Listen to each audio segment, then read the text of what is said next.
Денес, на 62 годишнината од смртта на првиот председател на Република Македонија, Методиј Андонов Ченто, со посебна чест сме тука да се поклониме пред споменикот негов, пред ликот и делото на Методиј Андонов Ченто.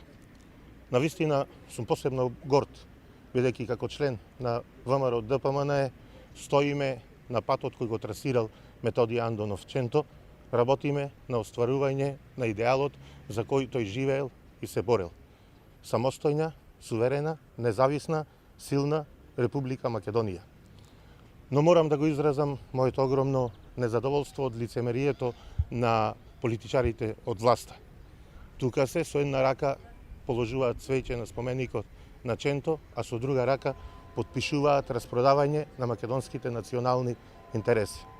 Го сменија уставното име Република Македонија, воведоа двојазичност на целата територија на Република Македонија и тука во Прилеп, ја распродаваат најефтино македонската историја, се она за кое Ченто не се борел.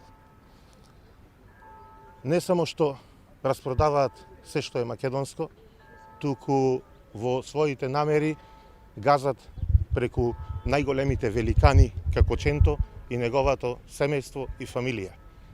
Како што Ченто настрадал од нивните предци, сега му ја кројат судбината и на неговиот правнук Јане Ченто, кој борејќи се за истиот идеал на својот прадедо, сега одслужува затворска казна одредена од оваа предавничка власт.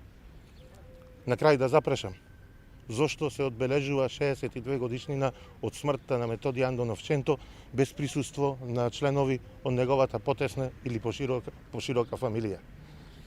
Оваа предавничка власт мора да падне и ќе падне, но последиците ги чувствуваме сите.